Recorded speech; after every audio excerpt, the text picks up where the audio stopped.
Money.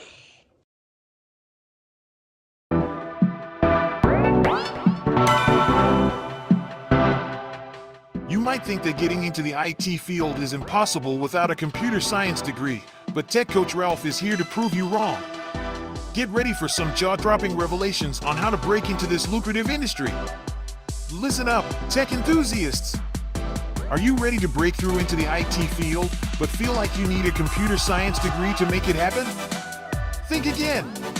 Tech Coach Ralph has some exclusive, mind-blowing secrets to share with you. Get ready to be blown away by his jaw-dropping revelations on how to break into the tech industry without a computer science degree. So get your notepad ready, because Tech Coach Ralph is going to change your life forever. Buckle up, because you're about to embark on a journey to success in the IT field.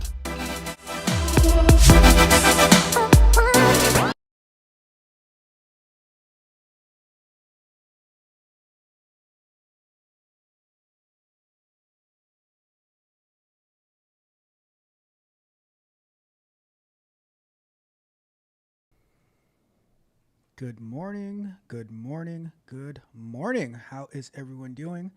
Today is Saturday, October 5th, 2024. I am Tech Coach Ralph. We are Engineered to Win. This is the Men Lie, Women Lie, Numbers Manipulate show.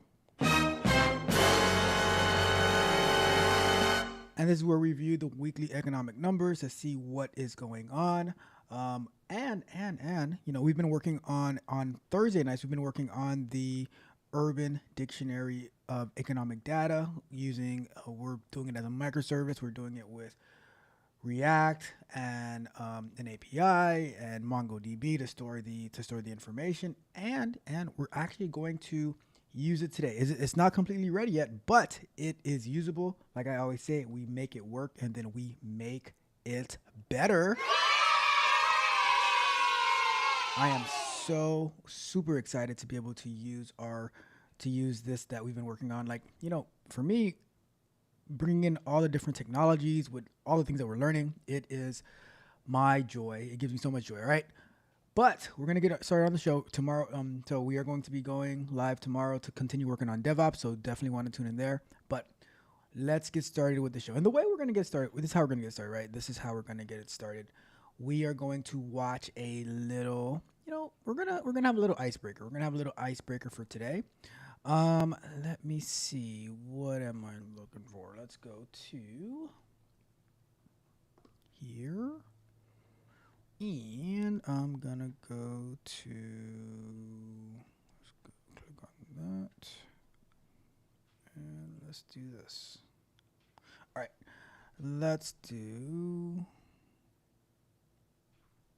All right, so we're going to have a little icebreaker. You know, have some fun to get the show started, and then we're going to jump into our numbers to review. All right, so let's get to it. So we all know that there was the vice presidential debate this past Tuesday, and we just wanted to, you know, see what the good governor of the great state of Minnesota had to say about his travel experience. All right, so let's watch together as we get the show started. The vice president is often the last voice the president hears before making consequential decisions. We want to ask you about your leadership qualities. Governor Walz, you said you were in Hong Kong during the deadly Tiananmen Square protests in the spring of 1989. But Minnesota Public Radio and other media outlets are reporting that you actually didn't travel to Asia until August of that year. Can you explain that discrepancy? Yeah, well, and to the folks out there who didn't get at the top of this, look, I grew up in small rural Nebraska, town of 400, town that you rode your bike with your buddies till the streetlights come on, and I'm proud of that service. I joined. I'm just going to add this. I was in Nebraska about a week ago, a little over a week ago. I have no idea what being from a small rural town of 400 people in Nebraska has to do with this answer that's about to come up. But, you know, shout out to my people in Nebraska. I'm not sure what this has to do with it, but let's continue. In the National Guard at 17, worked on family farms, and then I used the GI Bill to become a teacher, passionate about it, a young teacher. My first year out, I got the opportunity in the summer of '89 to travel to China.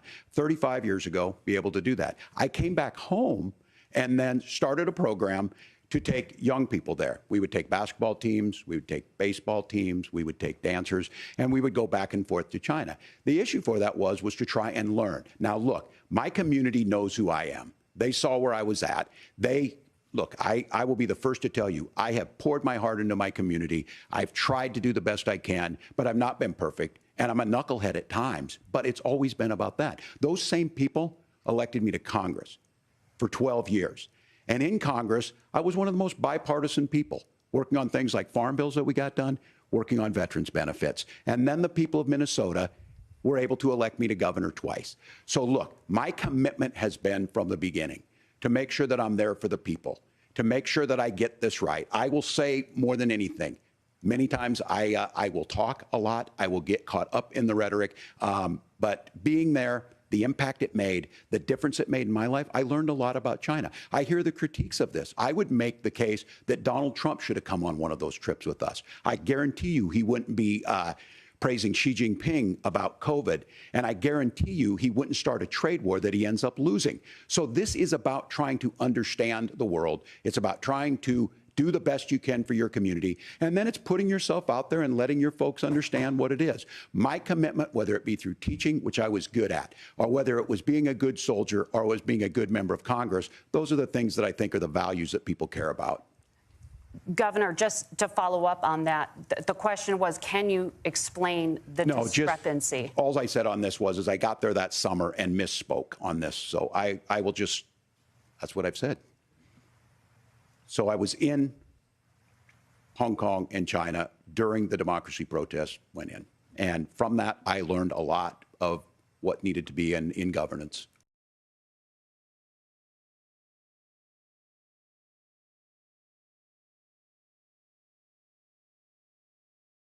What you just said is one of the most insanely idiotic things I have ever heard. At no point in your rambling, incoherent response were you even close to anything that could be considered a rational thought. Everyone in this room is now dumber for having listened to it. I award you no points, and may God have mercy on your soul. Alrighty then, which leads us to, we have this new soundbite. Now, whenever people start to act up, we're just going to hit the... I'm a knucklehead at times. It happens. I'm a knucklehead at times, all right? So, that answer, though, this is what this answer reminded me of. So, a couple of scenarios, right? So, you're trying to do something, maybe you're cheating on an interview, right? And you're using ChatGPT to get you the answers.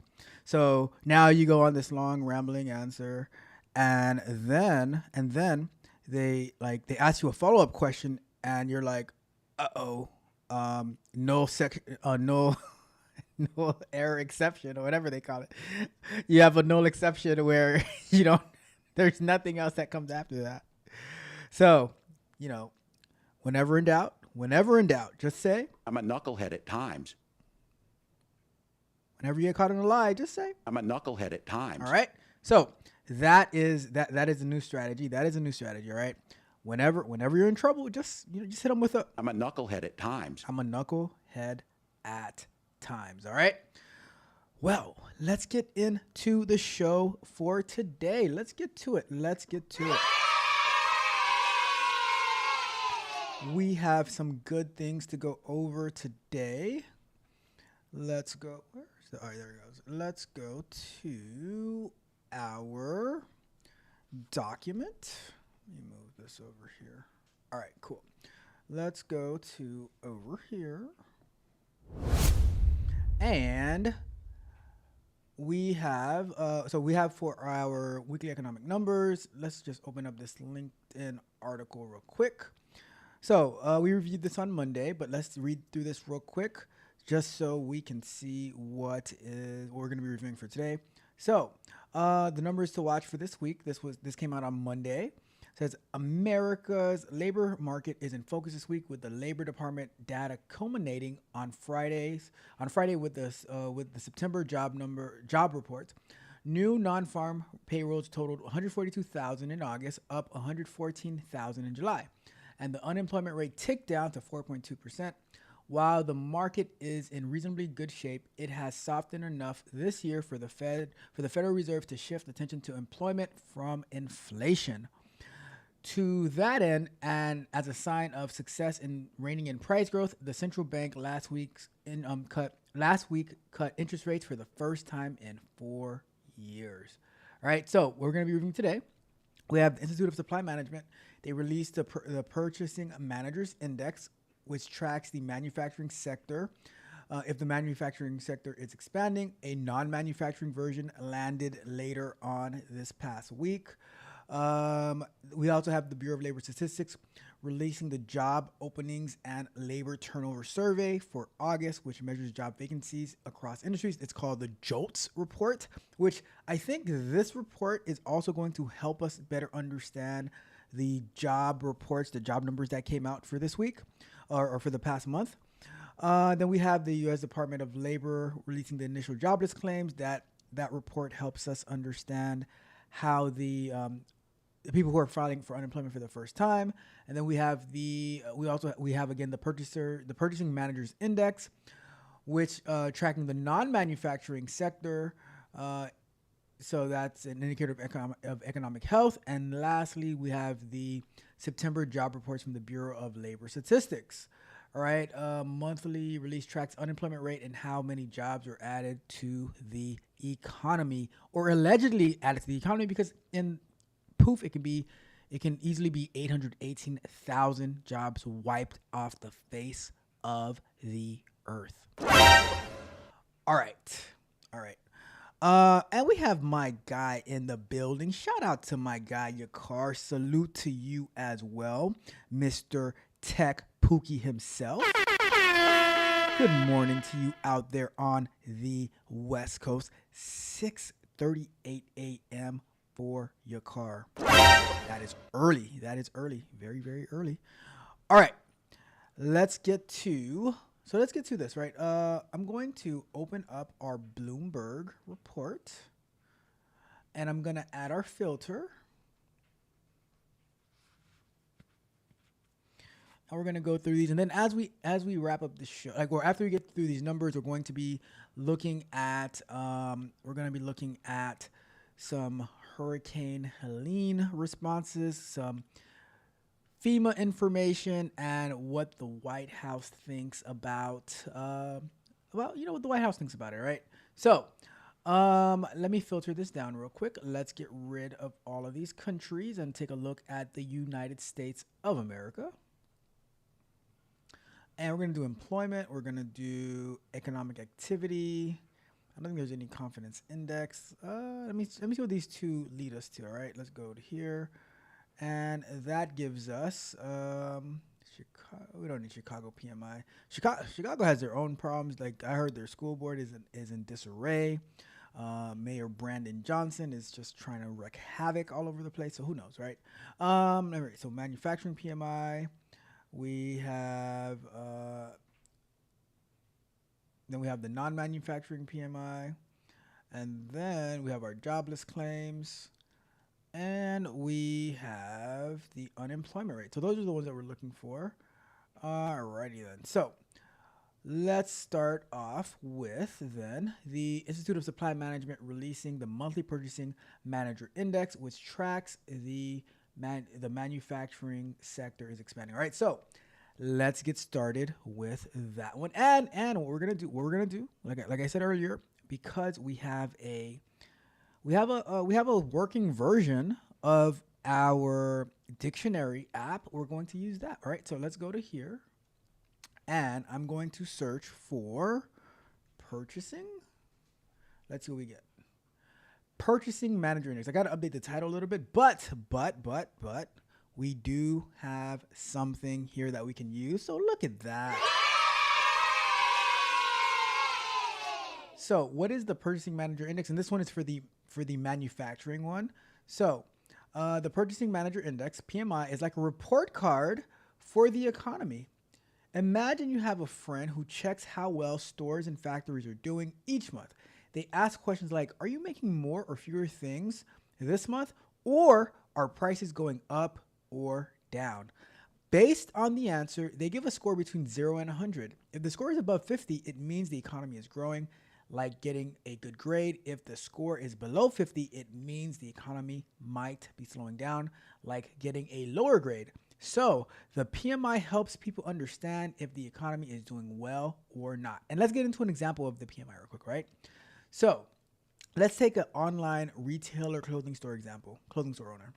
So imagine you run an online clothing store or sneaker store, right?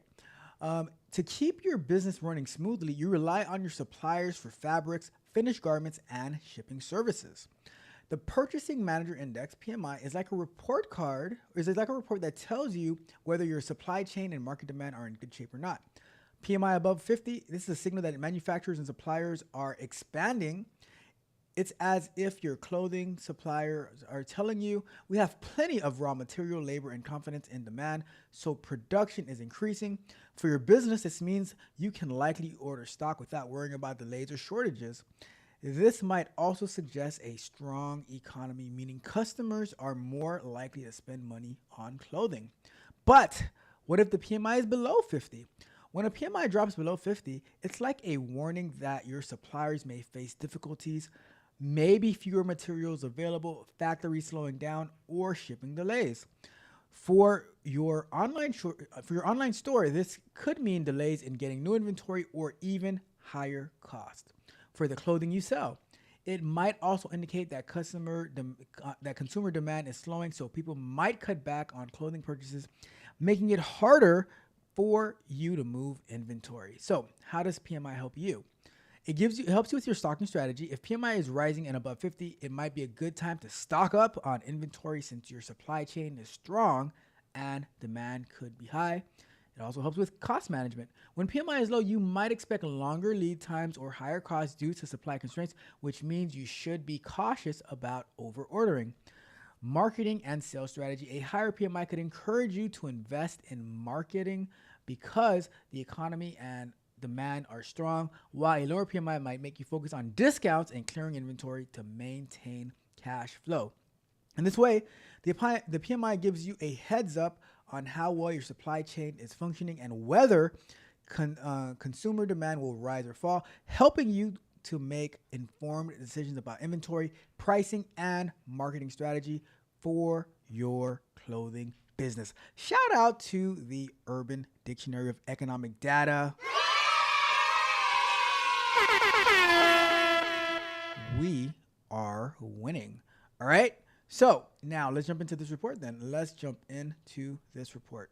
So manufacturing PMI, it is at 47.3, which is higher than what was forecasted, lower than what it was previously, and if we go back to our Urban Dictionary, it says if the PMI is lower than 50, right? If the score is below 50, it means the economy might be slowing down, like getting a lower grade. In our example, PMI below 50, when the PMI drops below 50, it's like a warning that your suppliers may face difficulties. All right, so let's keep that in mind as we review this report. So let's go to I think I have it over here, right? So let's go here, and we're going to do manufacturing PMI, view report. So 47.2. I thought it said 47.3 over here. Yeah, it did say 47.3, but according to the ISM, Institute for Supply Management, it says it's at 47.2 for September 2024. Let's take a look at what's going on here. All right, so this is from Tempe, Arizona. Economic activity in the manufacturing sector contracted in September for the 6th consecutive month and the 22nd time in the last 23 months. The report was issued today by Timothy F. Fior, chair of the Institute of Supply Management Manufacturing Business Survey Committee. The manufacturing PMI registered 47.2% in September, matching the figure recorded in August. The overall economy continued in expansion for the 53rd month after 1 month of contraction in 2020. A manufacturing PMI above 42.5% over a period of time generally indicates an expansion of the overall economy. The new orders index remained in contraction territory, registering at 46.1%, 1.5 percent points higher than the 44.6% percent recorded in August. So something that I have to look into, right? Because they keep saying that a manufacturing PMI above 42.5% over a period of time generally indicates an expansion in the overall economy. However, when we look at this information, it says that PMI below 50 is not a good thing. So I don't get it. I don't understand. So we'll have to do some investigation on that because let me see here. It's saying that it's saying that it's going up, but it's saying that it's lower than 50. And should it be above 50 or not? Right. So that's what I want to get a better understanding of. Right. So like if we look at this, this is the one right here. See, ISM manufacturing PMI, right? So 47.2. So this is the one that it is right here, right? But same thing as August. So that's like I don't see how here, like they always say that the 42 above 42.5 generally indicates expansion, but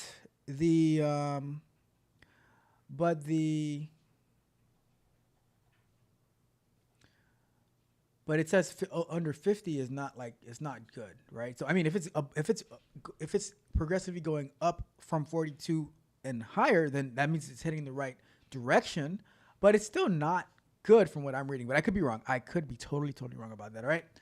All right. So it says the September reading of the production index, 49.8%, is 5% points higher than August's 44.8%. The price index went into contraction or decreasing territory for the first time this year, registering 48.3%, down 5.7 percentage points compared to the reading of 54% in August. The backlog of orders index registered 44.1%, up 0.5 percentage points compared to 43.6% recorded in August. The employment index registered at 43.9%, down 2.1 percent points from August figure of 46%. Says the supplier deliveries index indicated slowing deliveries, registering 52.2%, 1.7 percentage points higher than the 50.5% percent recorded in August. Supplier deliveries in the only ISM report on business index that is inversed, a reading of above 50% indicates slower deliveries. Oh, they almost pull the switcheroo on us right there, right? So higher is not good, which is typically as the economy improves and customer demand increases. The inventories index registered 43.9 points, 43.9%, down 6.4 percentage points compared to August reading of 50.3%. Let me see. The new orders index reading of 45.3% is 3.3 percentage points lower than the 48.6% registered in August. The imports index remained in contraction territory in September, registering 48.3%, 1.3 percentage points lower than the 49.6% reported in August. Let me see. Fior continues. U.S. manufacturing activity contracted again in September and at the same rate compared to last month. Demand continues to be weak. It continues to be weak. Output declined and inputs stayed accommodative. Ooh, look at how I hit that one. Your car, accommodative, and that had like 4 syllables. All right, demand accommodative. Actually five. Demand slowing was reflected by the new orders index remaining in contraction territory, new export orders index contracting at a faster rate, backlog of orders index staying in strong contraction territory, and customers inventories index indicating customers inventories were about right. For more, see the customers inventory index summary section. Output measured by the production and employment indexes continued in contraction with mixed results. Employment shrunk at a faster rate while production approached expansion with levels on par compared to August. Panelists cited continuing efforts by their companies to right-size workforces to levels consistent with projected demands. Inputs defined as suppliers, deliveries, inventories, prices, and imports generally continue to accommodate future demand growth, with inventories returning to low levels and suppliers showing some difficulty in meeting customer needs. Demand remained subdued as companies showed an unwillingness to invest in capital and inventory due to federal monetary policy, which the U.S. Federal Reserve addressed by the time of this report, and election uncertainty. Production execution stabilized in September. Suppliers continue to have capacity, with lead times improving and shortages reappearing. 77% of manufacturing gross domestic product, GDP, we know what GDP is, and it's also part of the economic, the Urban Dictionary of Economic Data, contracted in September, up from 65% in August. The share of manufacturing sector GDP registered a composite PMI calculation at or below 45%, a good barometer of overall manufacturing weakness was 41% in September, an 8 percentage point increase compared to the 33% reported in August. Only one of the 6 largest manufacturing industries, food, beverage, and tobacco products, expanded in September compared to 2 in August, says Fior. Whew, that's serious, right? That's serious. So the 5 manufacturing industries reporting growth in September are petroleum and coal, food, beverage, and tobacco products, textile mills, furniture and related products, and miscellaneous manufacturing. The 13 industries reporting contraction in September in the following orders are printing and related support activities, plastic and rubber products, wood products, apparel and leather and allied products, primary metals, transportation equipment, non-metallic mineral products, electrical equipment and appliances and components, paper products, machinery. Paper products might skyrocket this month because, Ferris went out there and bought a boatload of toilet paper, because some people need it, right? Machinery, chemical products, fabricated metal products, and computer and electronic products, all right? So that is what we are seeing. So what are the respondents to this survey saying? All right, so let's start off with this one, right? It says that North America's demand has started to weaken. Bruh. Asian demand is slightly higher but shows sign of weakness in future months. Comments tied to automotive builds, all right? And then another person says, global demand continues to remain soft. Fourth quarter forecasts have been further reduced, with several new programs shifted from 2024 to 2025. Manpower, working capital, and supplies are being flexed down in response. The previously anticipated shift from internal combustion engine to electrical vehicle technology has been pushed out due to market response. Long-range plans are being adjusted to incorporate traditional products for longer, while new EV product offerings are being planned for slower rollouts. And that's someone from the transportation equipment sector. It says the second half of 2024 is trending upward. Okay.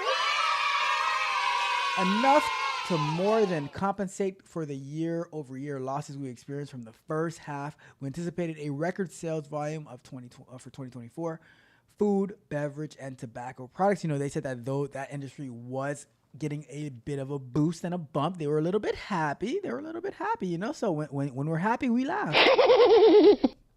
When we're happy, we laugh, all right? Let's see, all right? So The strategy for customer push-outs last year enabled those customers to adapt to the market.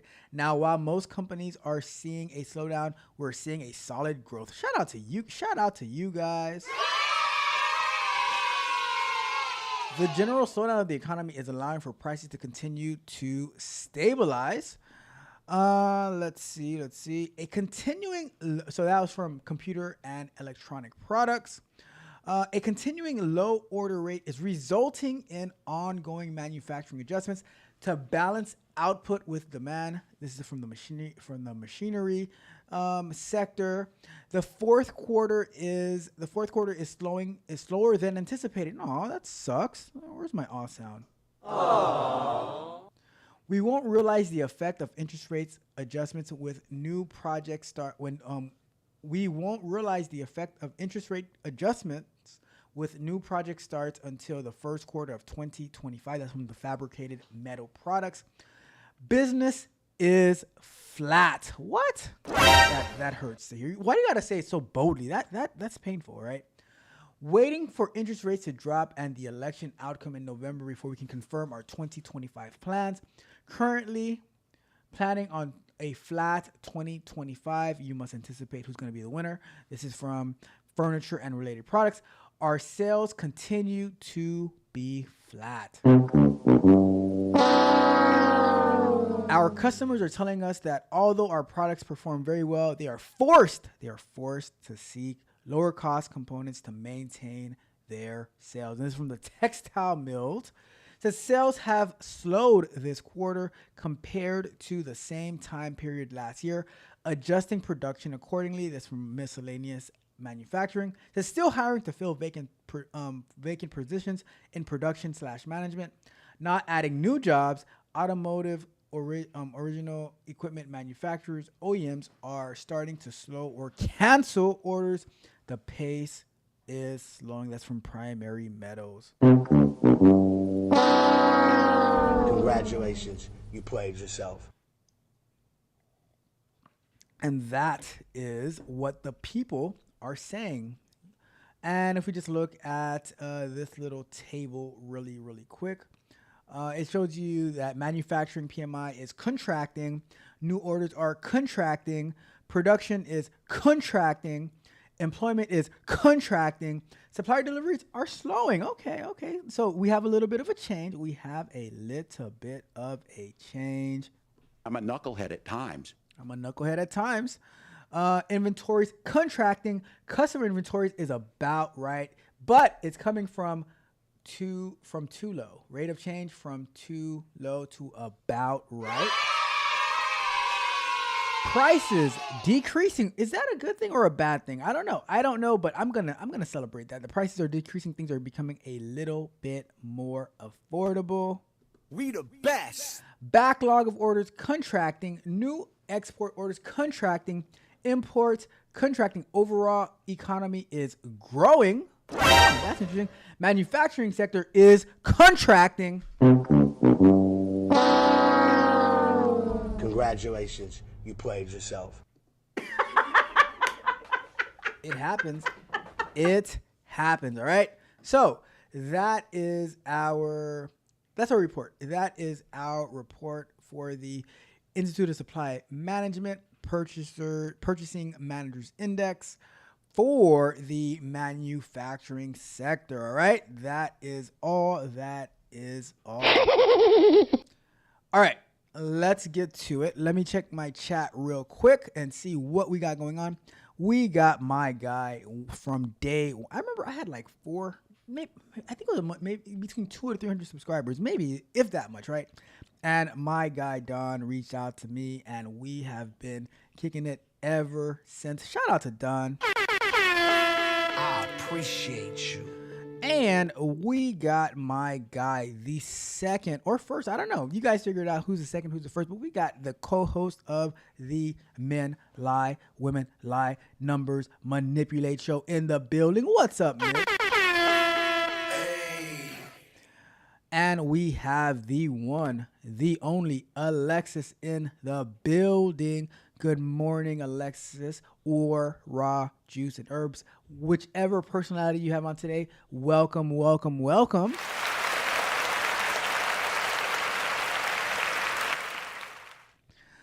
So, yeah, how is everyone doing today? Hopefully, you guys are doing well. And we just finished covering the Purchasing Managers Index for manufacturing. We are using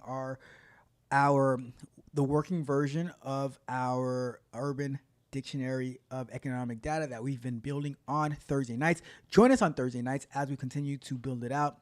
I'm getting, as I've been using this, I'm getting so many different ideas. I'm kind of having to adding something, modifying something in the database because we don't have all of our endpoints yet. But yesterday I was adding some more. I was adding the terms that we have for today so that we are able to use it. So it is going absolutely amazing. But yeah, so let's see where we're at. Let me see, where do we want to go to now? Let's continue. Let's get through these numbers, and then we shall have some fun towards the end of the show. Righty. So, and Alexis, I have something special for you because you said that this right here drives you crazy. So I will not only use that laugh. I have another. You probably heard it already, but I have another laugh that we can use. All right, we have another laugh that we can use. So, let's get into our JOLTS report. The Bureau of Labor Statistics will release the job openings and labor turnover survey for August, which means job vacancies across industries. So, if we go to Bloomberg and we can close this one out. And we go to our JOLTS, right? JOLTS. So it says that there is 8.40 million. The forecast was 7.3 million or 7.64 million. So awesome. But what the hell is JOLTS anyway, right? So let's find out. Let us find out together. So we're going to search in here just JOLTS. We're just going to do JOLTS. And what in the world? We have JOLTS in the building. How you like them apples? We are using on our Saturday morning show, Men Lie, Women Lie, Numbers Manipulate, hosted by Mitch in your car from the chat. Have to say due to contractual obligations, right? But we're using what we built on Thursday night to use on Saturday morning to make our lives so much easier. Now, I know your car hates the whole color scheme and all that stuff, but I'm going to put that on your car to send me how he wants it to look, and I will make it look that way because I am not a designer. I am not a designer and the reason I am not a designer because I'm a knucklehead at times. Right? I'm a knucklehead at times. It is what it is. So I am not the greatest designer in the world, but I do what I do. And Mitch says that he doesn't like the color either. He does not like the color either. It doesn't matter what you think. I'm just kidding. It does matter what you think, Mitch. It does. It was just a good opportunity. It was a good opportunity to use it, right? But it does matter what you think. And you guys give me a better idea, give me some suggestions, and I'll make it happen. But I am not gonna invest all my time in trying to make it look a particular way because I got the information. I'm not a designer, right? I am not a designer. So it. That was a good one, right, Mitch? That was a perfectly timed one. But I didn't mean it. It was just too good to. It was too good to pass up. All right. So JOLTS. What is JOLTS, right? So JOLTS comes from the Bureau of Labor Statistics. It stands for Job Openings and Labor Turnover Survey. And it says that's the definition, and by the way, I'm going to show this on Thursday, but I was able to add in HTML code into the JSON body, and then have React render the HTML code in here. So that's how we're able to get all this bolded and stuff like that, right? So The Job Openings and Labor Turnover Survey, or JOLTS, is a report that gives us the important information about jobs in the U.S. of A. It's like a big checkup to see how the job market is doing. This survey is done by the government. Well, with that being said, who knows what to believe. I'm a knucklehead at times. All right, so JOLTS looks at three main things. Job openings, this is how many jobs are available. It's like counting how many help wanted signs you see. It's always interesting, right? Whenever I see a help wanted sign, there's also somebody who is homeless or unemployed who has a cup in their hand right next to the sign. I'm like, you could just walk like on the other side of that door and fill out an application. I digress. Sorry about that. Mitch, don't get mad at me for saying that. Please don't get. I take it back. You know what? Where's my pen? Do I have a pen? I don't have a pen over here. I was gonna use the little. I was gonna do the little Men in Black thing and say like just forget I just said that. All right. Anyways, it says let's see. When there are a lot of job openings, it means companies need more workers. Hires. This is how many people got hired for jobs. It's like counting how many people started a new job last month. Separations. Oh, separations. You guys remember the song Separated? Who sang? All right, I know, Alexis, I know you know the answer to this question. Who sang the song Separated? I remember the song. I forgot who sang it, right? And I am not going to search to sing it. But I remember the song. The name was Separated. It was a pretty good song, all right? This is how many people left their jobs. This can happen in three ways. People who quit, I quit. I'm not doing this anymore. People who decided to leave their jobs on their own.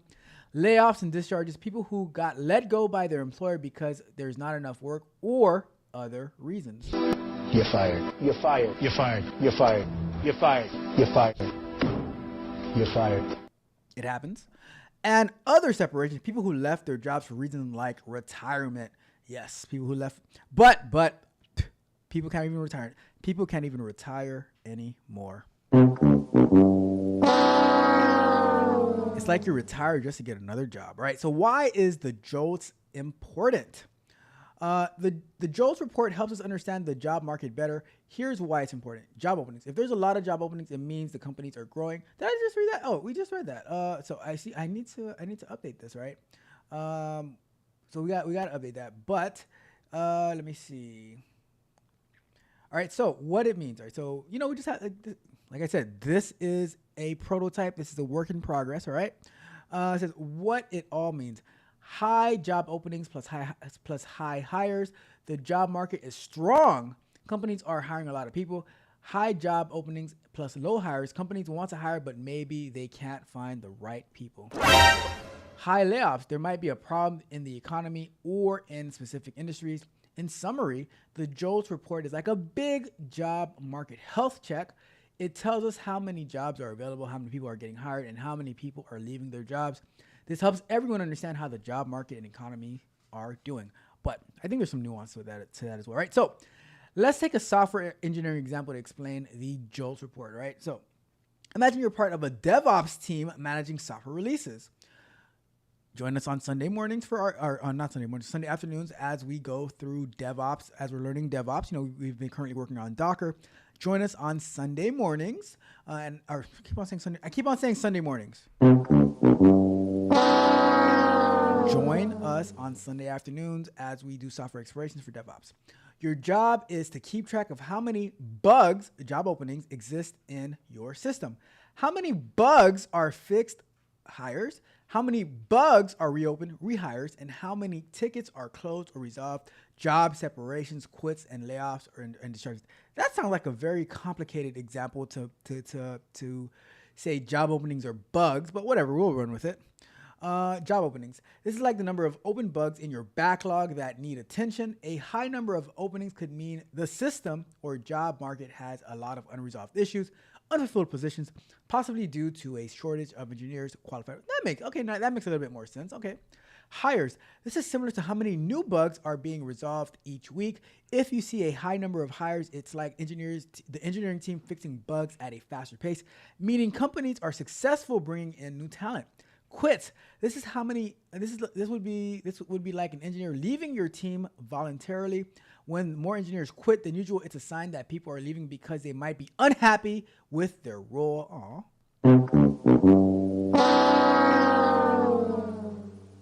Or perhaps they found a better opportunity. Similar to employees voluntarily leaving their jobs. Layoffs and discharges. These are like engineers being removed from a project due to performance issues or restructuring. I might have to be doing some restructuring myself. I might have to be removing people from projects due to performance issues. A rise in this could mean companies are reducing staff due to financial constraints or downsizing. In short, the JOLTS reports tells you how healthy the job market is.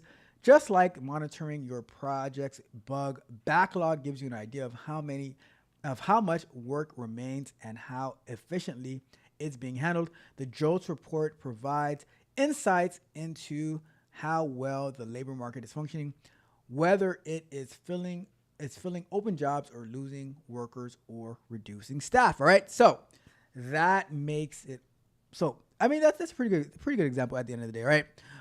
And let's see. So Mitch had said he was about to say when I used the new hire signs example and the people sitting outside of the new hire sign with cups in their hands saying that they need money, but they could go on the other side of the door. But I did take that back. I said I take it back. I did not say that. So Mitch, he was about to say, but he didn't say. All right. That was a close call. Mitch also says, we are in a high layoff era right now. We shall see. We shall see. He says, Ralph, what's the job growth for QA in the future, do you think? You know what, Mitch? I'm going to come back to that question. I'm going to come back. Let's finish through this report and then I'll answer that question, right? Because, yeah, we'll come back. All right. So let's take a look over here. And it says the forecast was 7.64 and the actual was 8.04. All right. So let's where's the link? All right. Let's go to release URL. All right. Jolt. Why does this? Let me see. Let's zoom out a bit. All right. Why is this thing here? All right. There we go. Oh, that's annoying. All right. So, it says the number of job openings was little changed at 8 million on the last business day of August. The U.S. Bureau of Labor Statistics reported today over the month, hires changed little at 5.3 million. Total separations changed little at 5 million. Within separations, quits 3.1 million continue to trend down, and layoffs and discharges changed little. This release includes estimates of the number and rate of job openings, hires, and separations for the total non-farm sector by industry and by establishment sizes. The number of job openings was little change at 8 million on the last business day of August. Okay, you just read that. The job opening rate at 4.8%, little change. The number of job openings increased in construction, 138,000, and in state and local government, excluding education, 78,000. Job opening decreased in other services. Hires. In August, the number of rate of hires changed little at 5.3 million and 3.3% respectively. That means everything is good, right? When you say everything you say respectively or with all due respect, you can say whatever you want, all right? That's what I've learned. Separations. Total separations include quits, layoffs, and discharges, and other separations. Quits are generally voluntary separations initiated by the employee. Therefore, the quits rate can serve as a measure of workers' willingness or ability to leave jobs. Layoffs and discharges are involuntary separations initiated by the employer. Other separations include separations due to retirement, death, disability, and transfers to other locations of the same firm. The number of total separations in August changed little at 5 million. The total separations rate decreased to 3.1%. The total separations increased in professional and business services at 149,000. What? But decreased in accommodations and food services at 111,000, and in state and local governments, excluding education, 25. Why do they exclude education? Why do they exclude education, right? In August, the number of quits trended down to 3.1 million, while quits rates at 1.9% 1% change little. Let's get some water.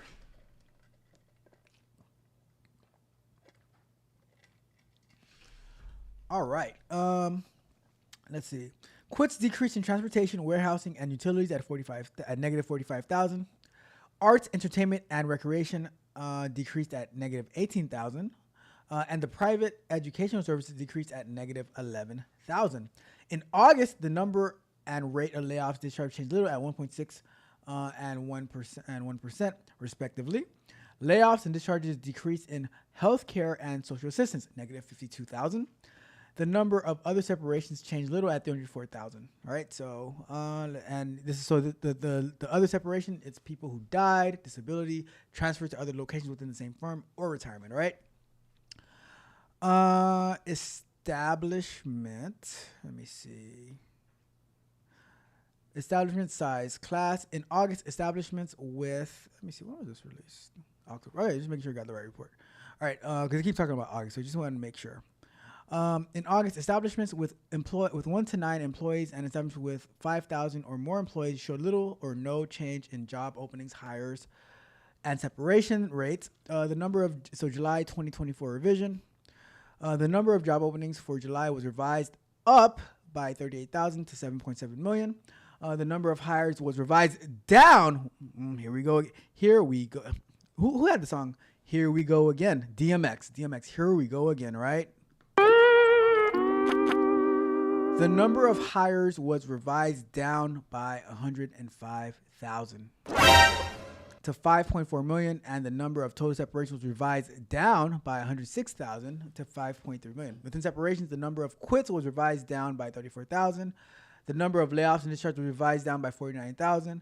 Monthly revision results from additional reports received from businesses and government agencies since the last published estimates and from recalculation of seasonal factors.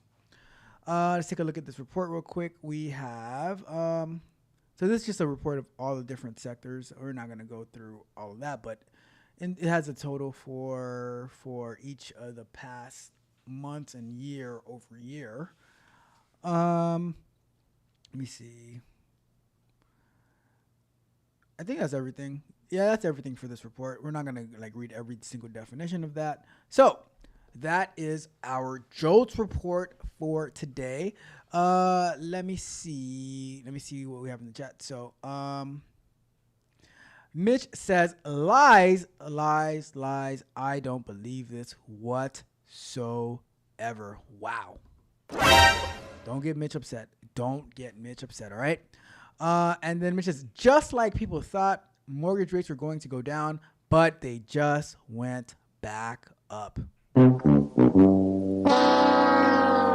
Bruh.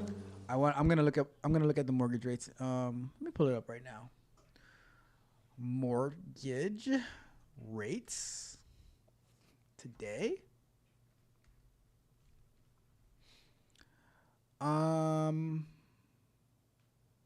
Let's take a quick look then, as Mitch said. The mortgage rates as of October 4th, 2024, on a loan of $300,000 with 20% down in Florida with a credit score of 700 to 719. 30-year fixed mortgage is 7%. 15 years 5.93 and 10-year over 6 adjustable rate mortgage is 7.7. Craziness. It looks like they did go back up. So let's see if you, because you're not going to find a house for $300,000 in Florida, right? So let's say you go to like $600,000. I don't know who's going to be putting 25% down. So let's say you do 3%. And here's the deal. Isn't this interesting though? Isn't this interesting? If you do like the FHA loan where you put it like 3% down, right? Let's say you have let's be realistic, right? Let's say you have a 680 to 699, right? That's where it's more at, right? And you put 3% down. The interest rate is 7% for the 30-year, right? If you put 20% down, it's 7.2%. why is the 20% down interest rate higher than the 3%? Pop quiz. Why is it higher? I'm going to say the reason that it's higher is because not only do you have to put the FHA, like the mortgage insurance on there, but you have a lot more to pay back. Because now you have, instead of paying back 80%, you have 97% to pay back.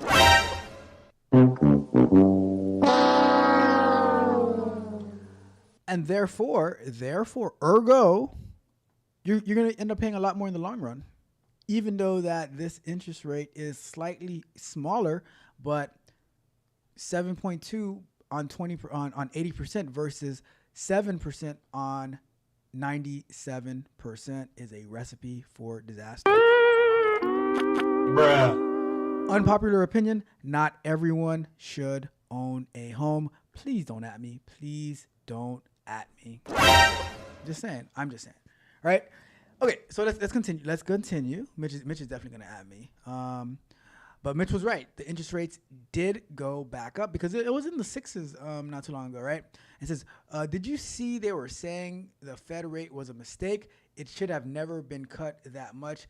Can't remember where I saw it. I saw something about that.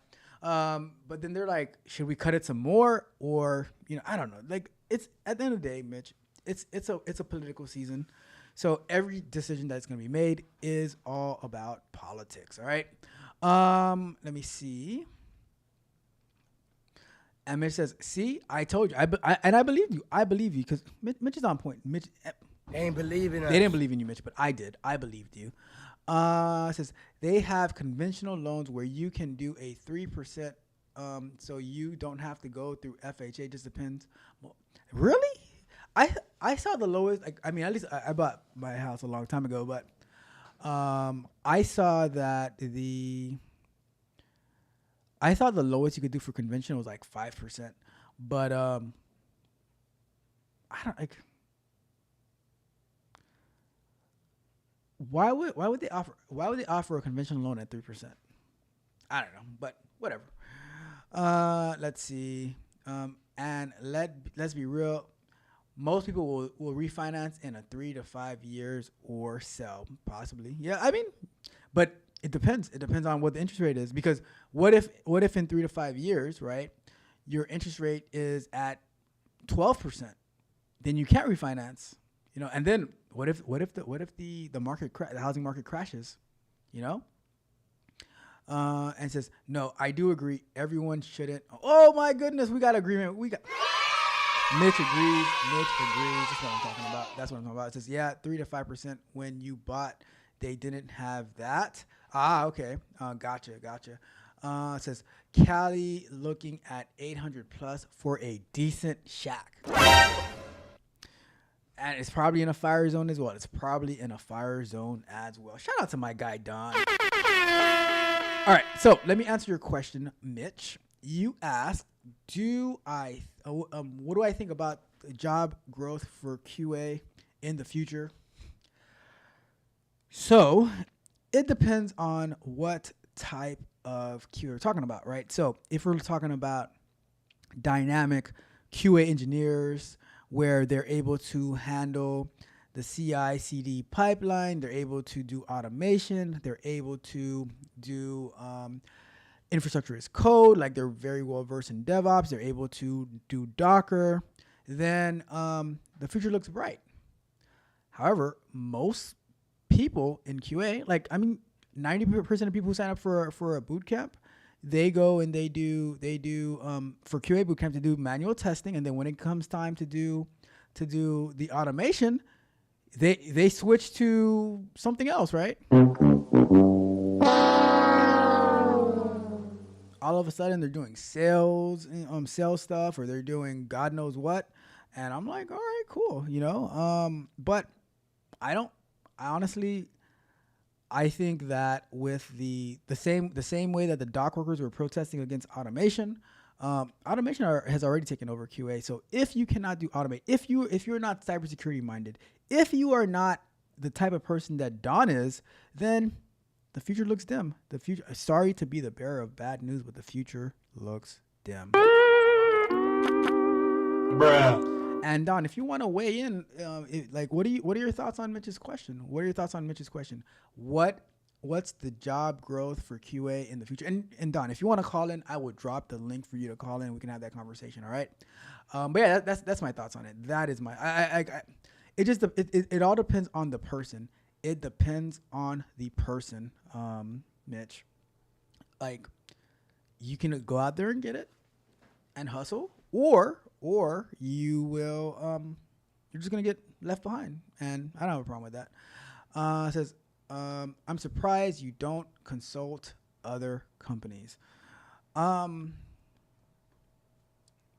don't know.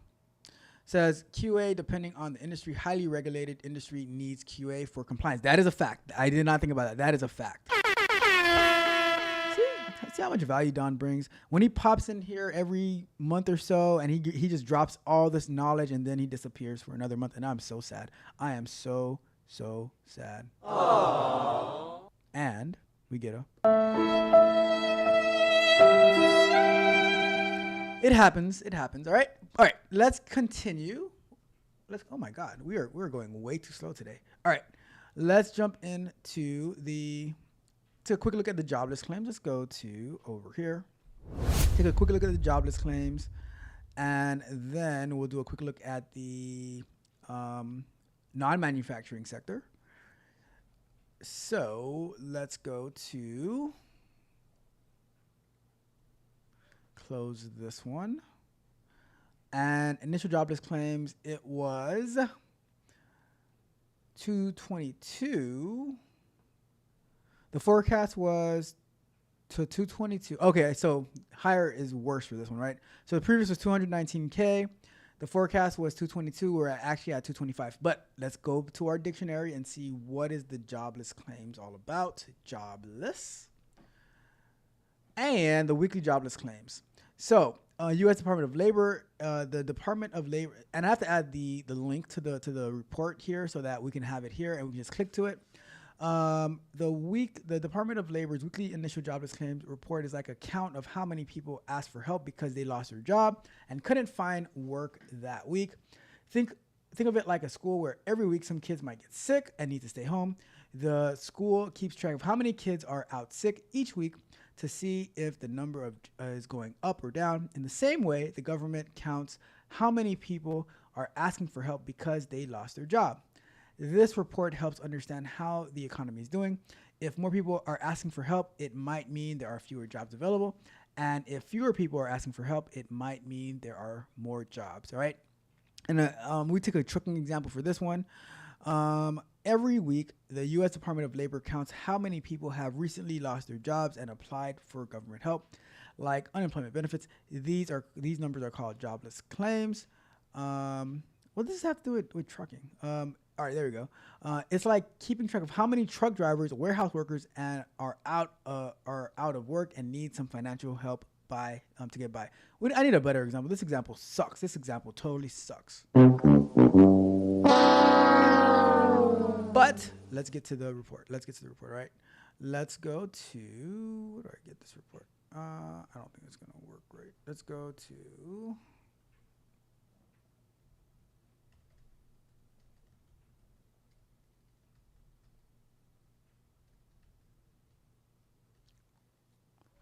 all right. So let's go here.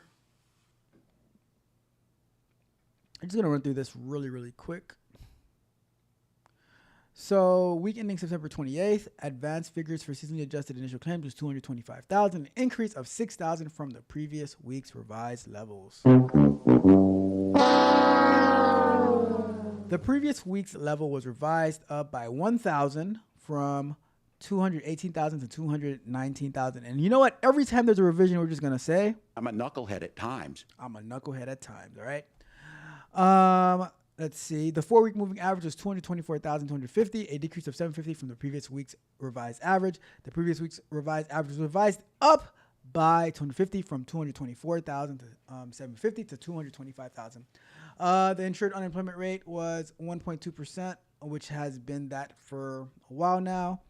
I'm not going to read all these big numbers, but unemployment during week ending September 21st was this in the 1.8 million, a decrease of 1,000 from the previous week. Was the previous week level was revised down by 7,000. The 4-week moving average was 1.8 million, a decrease of 4,750. All right. Let's jump down to, all right, so the highest insured unemployment rates in the week ending of September 14th were in New Jersey, 2 points. Shout out to New Jersey, always leading the way. California at 2, Puerto Rico at 1.9, Rhode Island at 1.8, Washington at 1.7, Nevada at 1.6, Illinois at 1.5, Massachusetts at 1.5, New York at 1.5, and Pennsylvania at 1.4. The largest increases in initial claims for the week ending of September 21st were Virginia at 688, Washington at 596, Ohio at 584, Louisiana at 582, and North Carolina at 236, while the decreases were in New York at 1,510, Texas, the great state of Texas, at 1.4 or 1,450, South Carolina at 641, Wisconsin at negative 532, and Massachusetts at negative 531. All right. All right. So let's go back to our full screen. What do we have next? What do we have next? Let me see anything in the chat. Don says, diversifying your skill set will make you more valuable.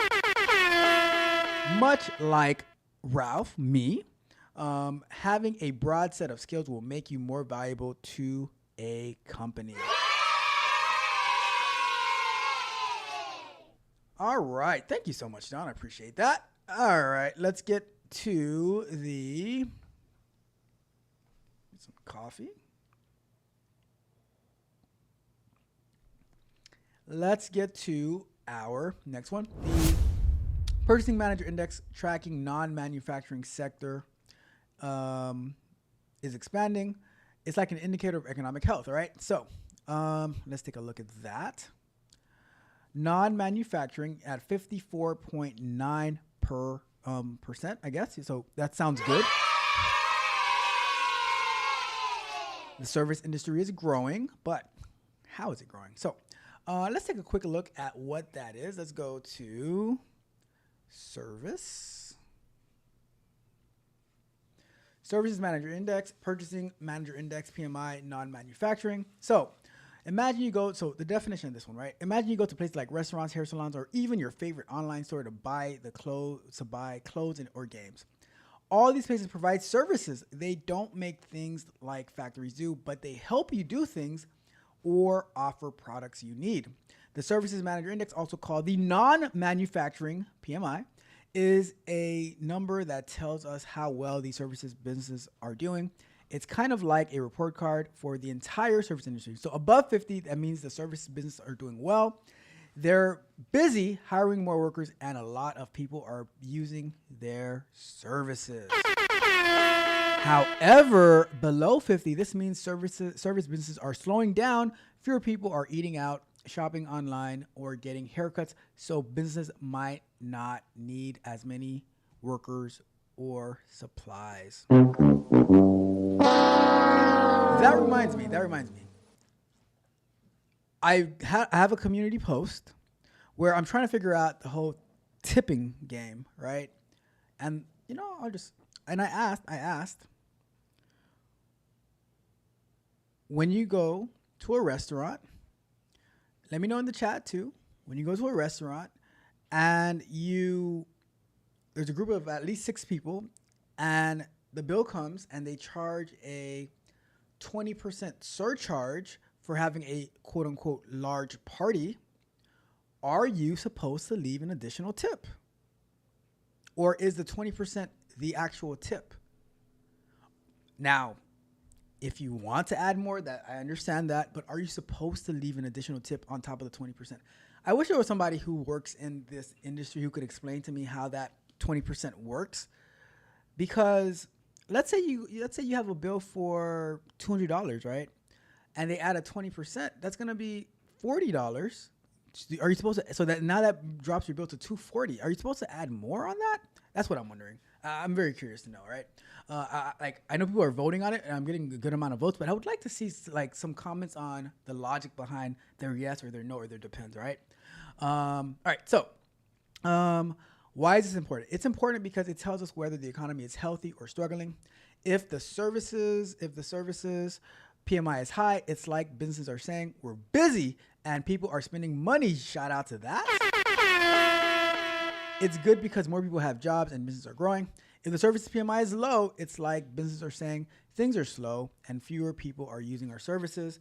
It could be a warning that the economy is not doing well and businesses might need to cut back on hiring or even close down. So the services manager index is like a big report card for service businesses, and it helps us understand whether the economy is doing well or it might be problems ahead. So an example from the restaurant, food, hospitality industry, because that's the example that was being given. Think you have your favorite pizza place. If a lot of people are ordering pizzas, high PMI, they'll need to hire more workers, buy more ingredients, and keep the restaurant open longer. But if fewer people are ordering pizzas, people always order pizzas. I'm just gonna say, right? Lower PMI, they might not need as many workers, and they could even close early. The PMI tells us how busy businesses are, so we know if people are spending money or if things are slowing down. All right. So let's get into this PMI report.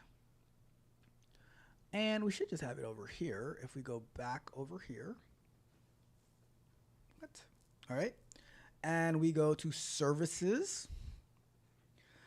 So business activity index service PMI is at 54.9. The business activity index is at 59.9. New orders at 59.4. Employment index is at 48.1. Supplier deliveries index is at 52.1. All right. So let me see. Economic activity in the service index expanded for the third consecutive month in September, says the nation's purchasing and supply executive in the latest services ISM. The services PMI registered at 54.9, which is the highest reading since February of 2023. All right, we're not gonna read because we read I don't think we need to read the whole thing. I think we want to see the people's sentiment because this is gonna say the same information as we saw. So let's go to industry performance. Right, the 12 industries reporting growth in September listed in order are real estate, rental and leasing, management of companies and support services, accommodations and food services, mining, public administration, healthcare and social assistance, finance and insurance, construction, transportation and warehousing, information, education services, and utilities. The 5 industries reported a contraction in the month of September are other services, agriculture, forestry and fishing and hunting, wholesale trade, professional, scientific and technical services, and retail trade. So what are the respondents saying, right? Overall, economic factors are somewhat stable in the last month. Volatility was limited based more on seasonal aspects than geopolitical issues or election season. The stability may be short-lived due to looming port labor issues heading into October.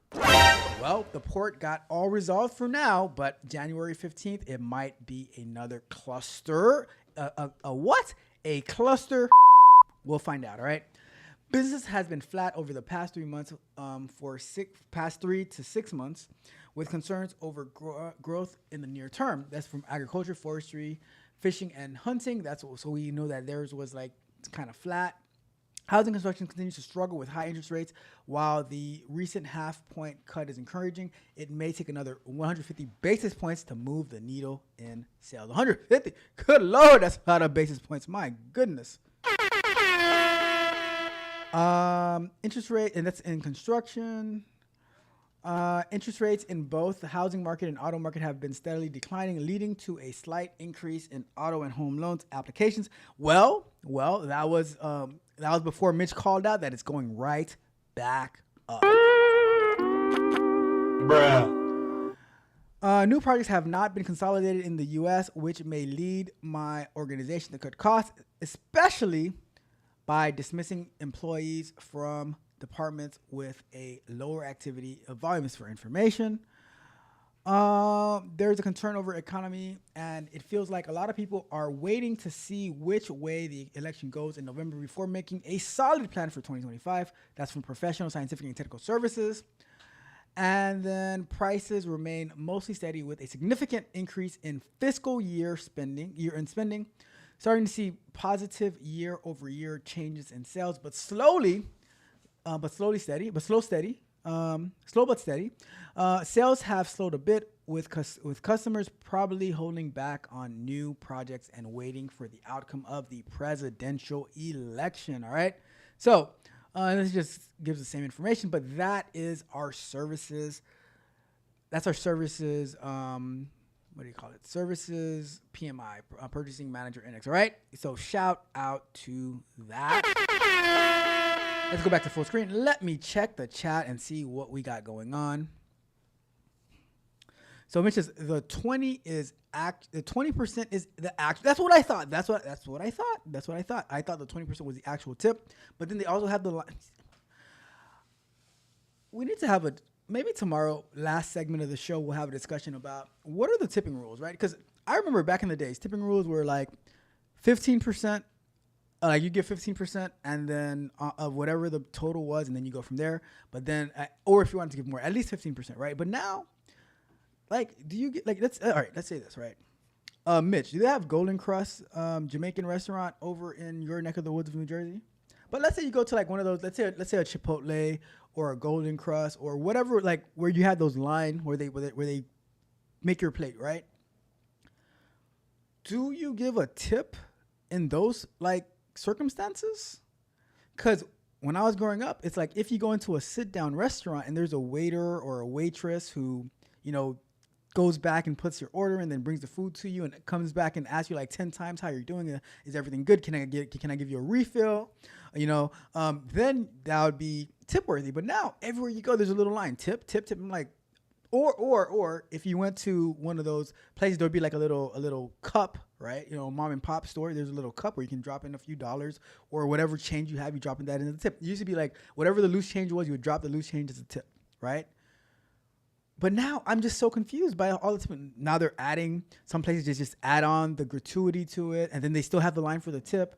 I'm so confused. I have no idea. We need to have a discussion about this. We need to have what are the tipping rules? I wish I could have someone in the services industry to have this conversation with, because I don't know. Like if you go to Starbucks, right?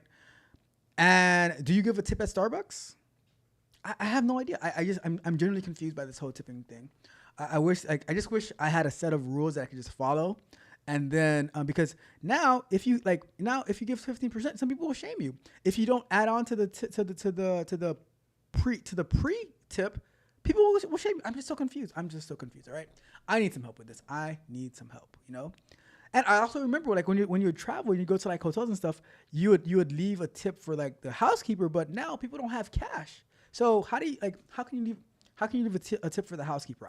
I'm just so confused about this whole tipping thing.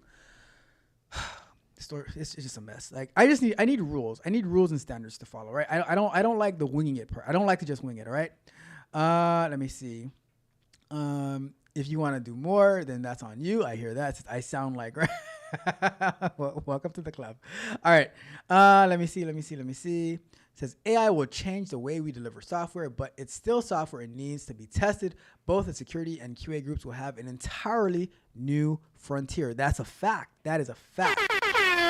However, not all people will make it to that new frontier. Like when you think about when it was time to go west, right? When people settled out here on the East Coast and they had to go west, how many people said, you know what, I'm just going to stay here?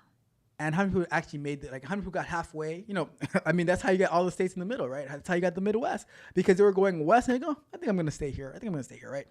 Let me see what else we got. It says, no, never heard of Golden Crust. Yes, it's a popular commercialized Jamaican restaurant franchise. They have it in New York. They do have it in New York, at least in Long Island, I believe. They have it over there. It says, actually do have that. I got it. yeah, okay, cool. Let's see. I like Bahama Breeze, though. But Bahama Breeze is a sit-down. So Golden Crust is not a sit-down restaurant. They have chairs you can sit down, but like the way that it works is it's kind of like a Chipotle, where you go, you get your oxtail, You choose the rice that you want, and you get vegetables. And if they haven't run out of plantains or bananas, whatever they call them, then they'll put that in for you with your vegetables, your steamed vegetables, and then you go to the counter and you pay, and then you can add on a tip for that. Like they ask you on the little thingy, do you want to add a tip? And then you go. Most people they leave with the food, but you can sit down and eat if you want. But you have to throw it away yourself. So that's why I'm like, do you leave a tip in that?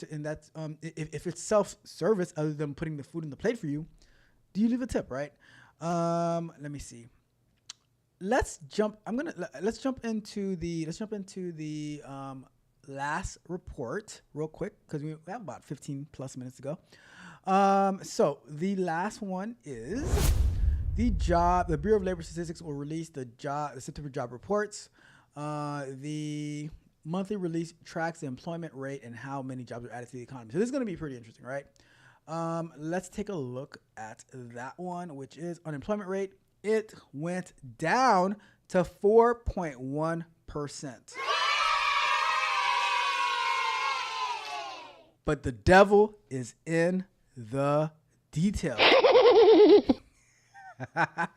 That laugh was for you, Alexis. You said you did not like this one. So I got a new one for you. That's a good one. Do you know where that laugh is from? Do you know where that laugh is from? All right. So let's get into this real quick. We're going to go for, let's see, jobs. Is that going to find it? It says, all right, so monthly job report. The monthly job report is like a big snapshot that shows us how many people in the country have jobs, how many are looking for jobs, and how much money people are making.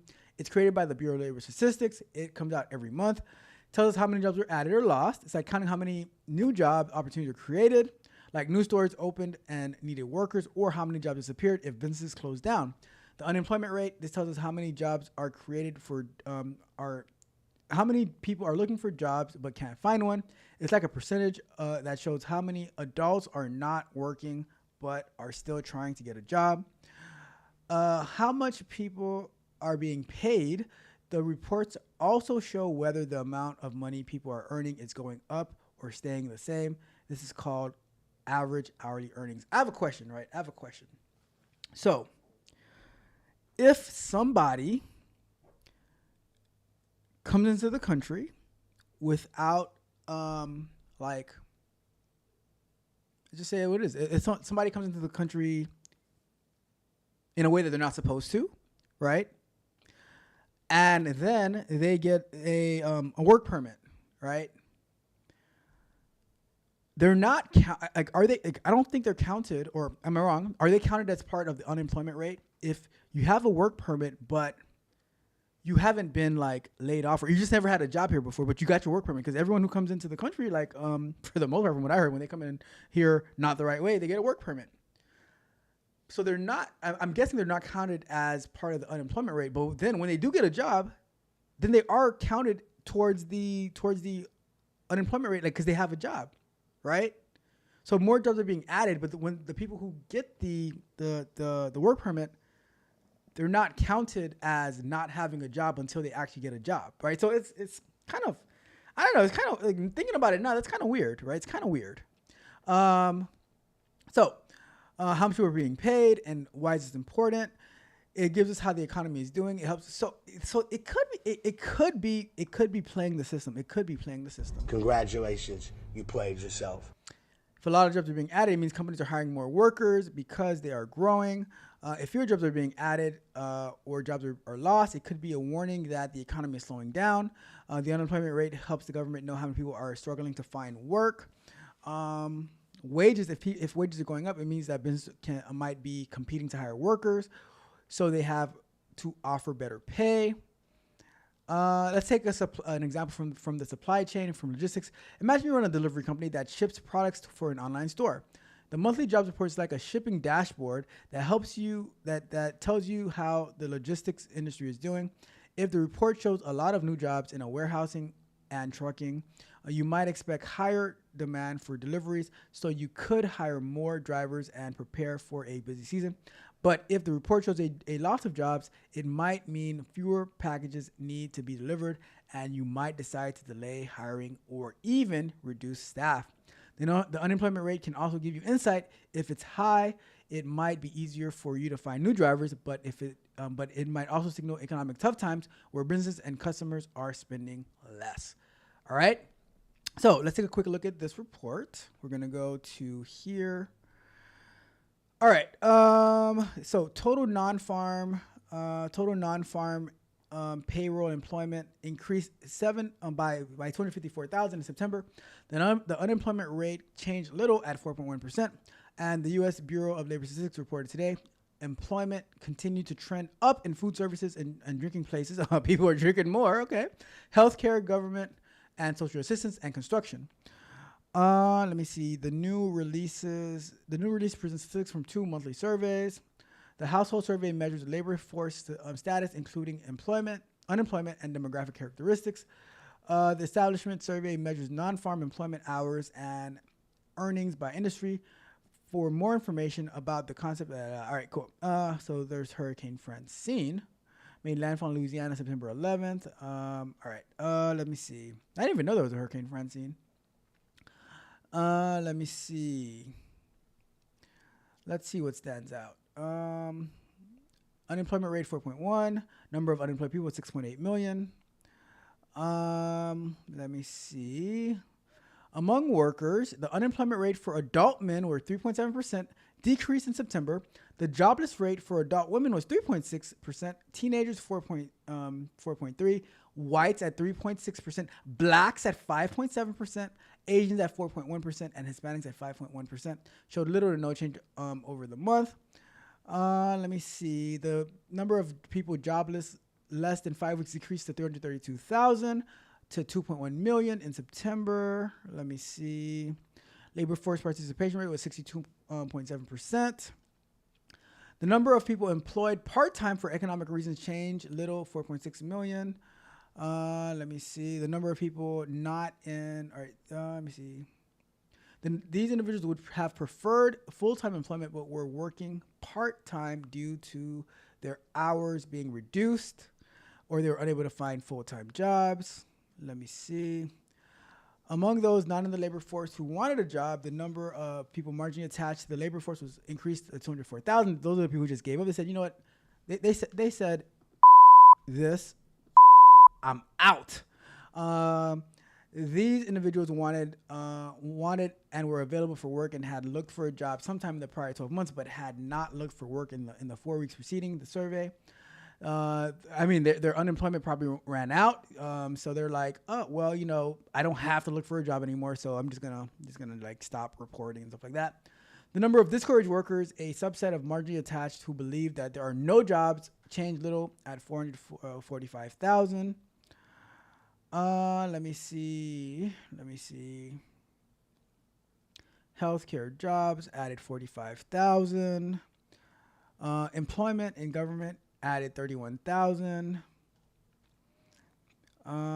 Social assistance increased by 27,000. Construction went up 25,000. There's probably going to be a lot of construction jobs opening up in the Southeast to rebuild North Carolina, Tennessee, Georgia, parts of Florida. So there's going to be those jobs opening up soon. Let me see. In September, average hourly earnings for all employees on private non-farm payrolls increased by 13 cents. Okay, that's what I'm talking about. Shout out to that. 4.4% to 35.36. Over the past 12 months, average hourly earnings have increased by 4%. Oh, that's awesome. An increased average hourly earnings for private sector production and non-supervisory employees increased by 8 cents. Oh, look at that. 8 cents. Balling. We fly high, no lie. All right. Average work week for all employees on private non-payroll edged down by 0.1 hour to 34.2. In manufacturing, the average work week was unchanged at 40 hours, and overtime edged down by 0.1 hour to 2.9 hours. The average work week for production and non-supervisory employees on private non-farm payrolls were 33.7 hours. Cool. All right, perfect. I think that's everything. So the next one's going to be November 1st, 2024. All right. So let me take a look at the chat. I don't know if I've ever been to Bahama Breeze. I don't think I've ever been. I was supposed to go once or twice, but I never actually ended up going. Don says, holistic evaluation of language models. Learn the technique and you will be prepared for the future. Message. Write it down. Bookmark this. All right. Says, is it good? I mean, I like them. I don't care for them like that, but I like Golden Cross. Says, what was that? What was what? What happened? The laugh.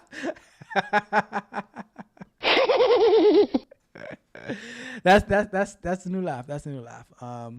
Says, wonder if the red box on the right of the website is even used. Makes automation. Oh, tell me about it. It's so annoying. It's so annoying. All right, so let's do this. We're gonna go to in our last remaining minutes for the show. We're gonna go to some videos. We already saw this. I'm a knucklehead at times. But we're gonna go to, let me see here. Boom. Let's take a look at some Hurricane Helene type stuff.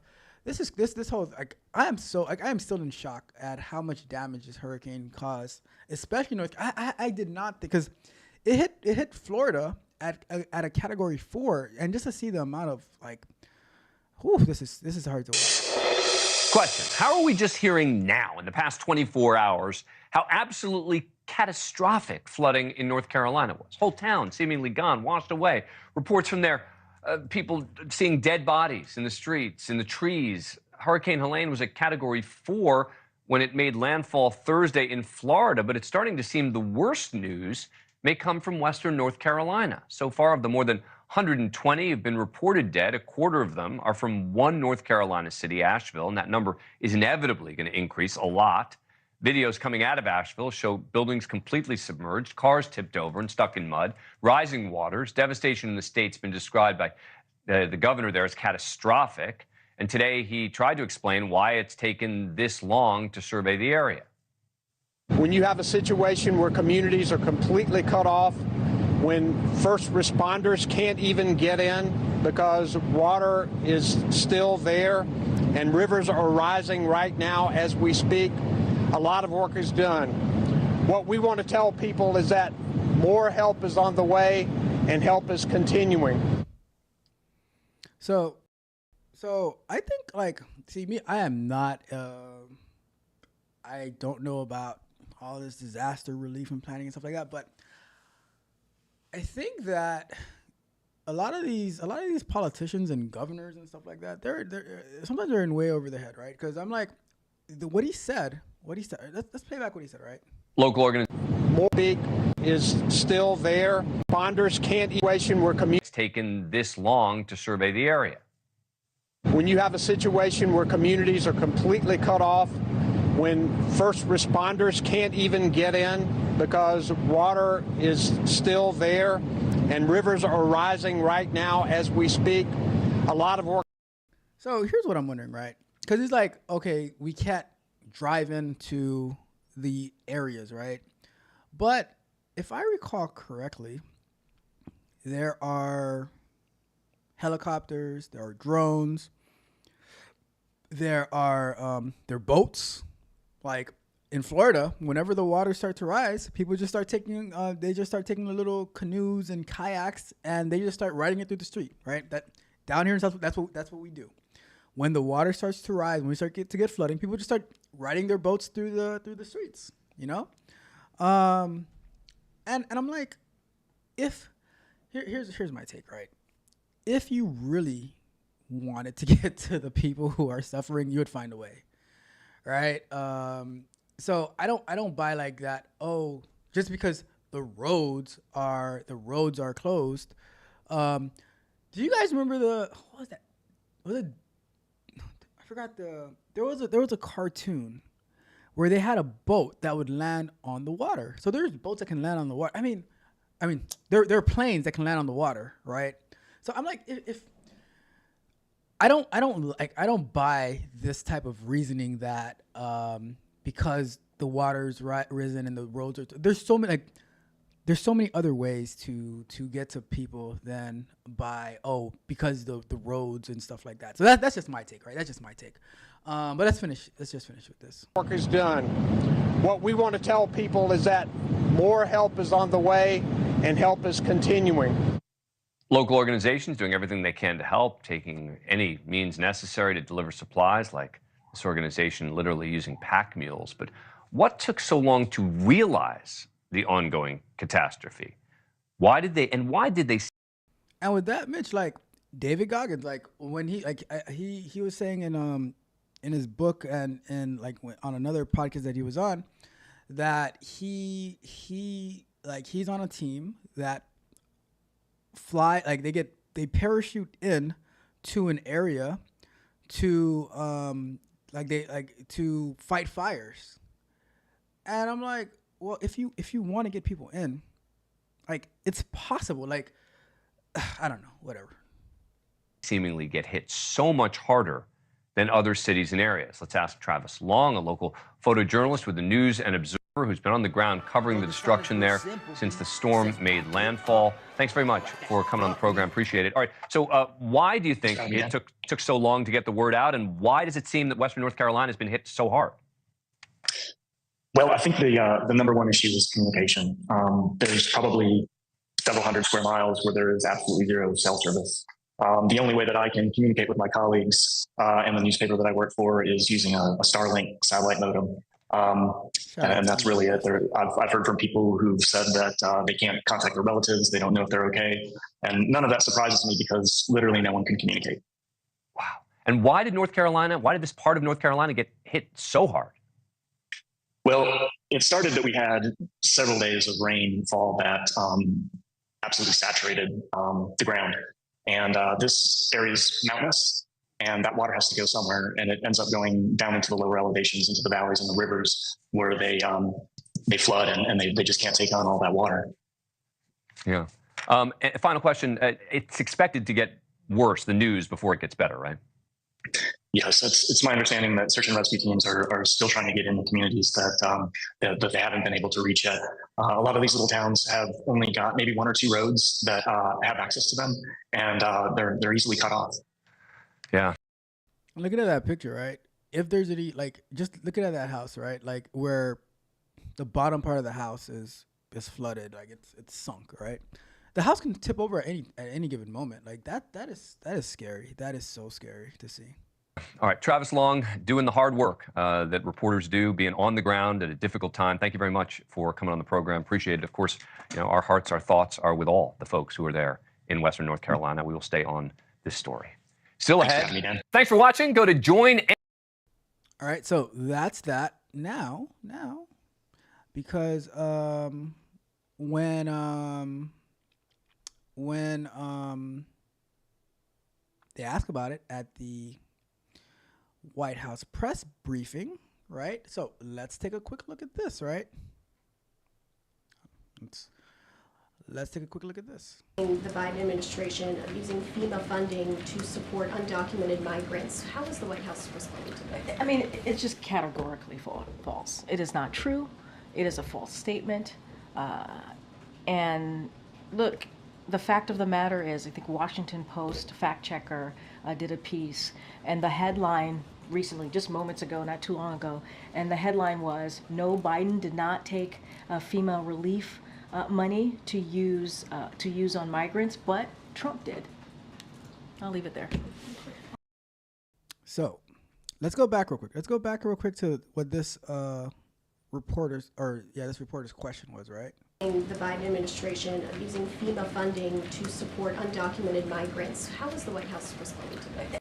So the question is the White House, the administration, using FEMA funding to support undocumented immigrants? That's the question, right? That's the question. I mean, it's just categorically false. The answer is it is categorically false. So is the administration using FEMA funding to support undocumented immigrants? The answer is it is categorically false, right?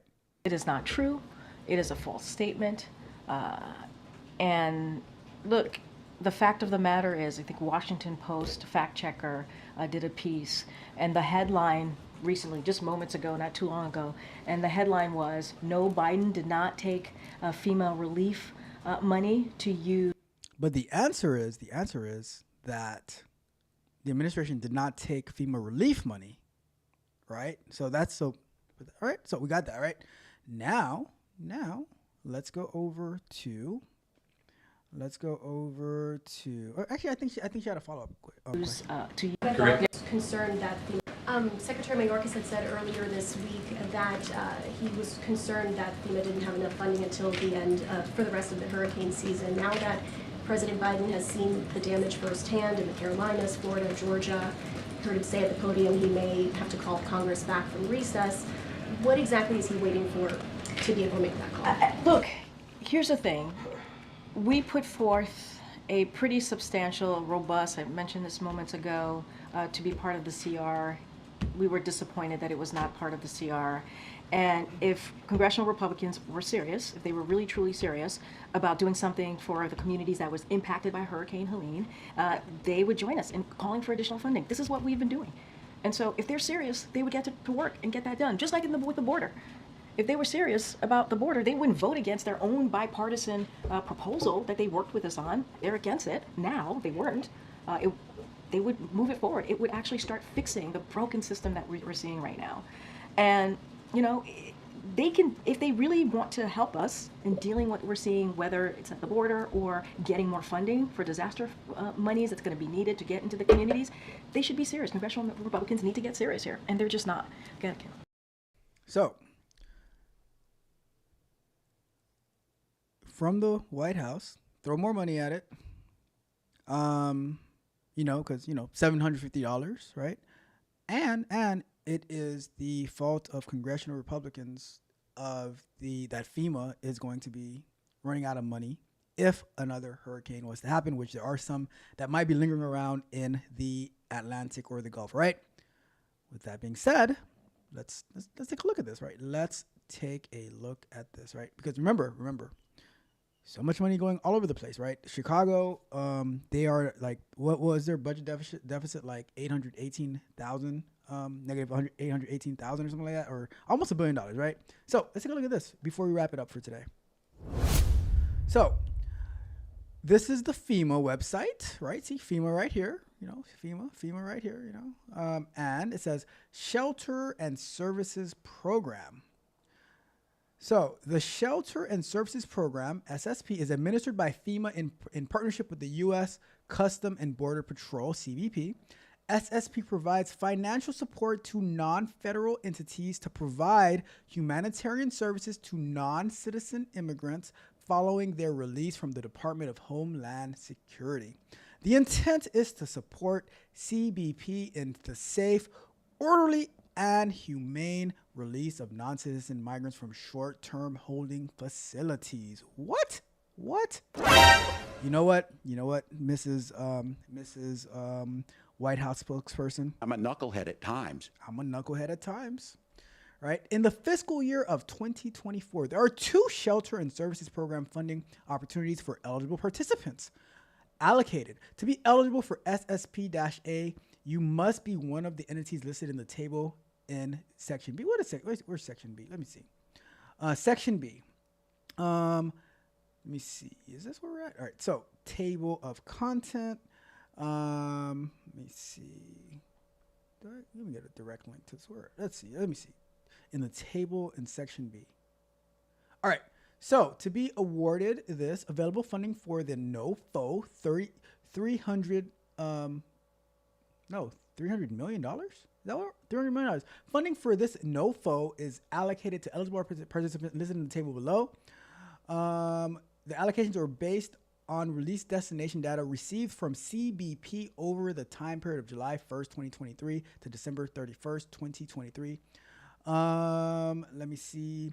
In the event an eligible applicant does not apply for its full allocation or FEMA does not issue an award to an eligible applicant for other reasons. The Secretary of Homeland Security will reallocate the funding to account for rapidly changing trends and operational considerations.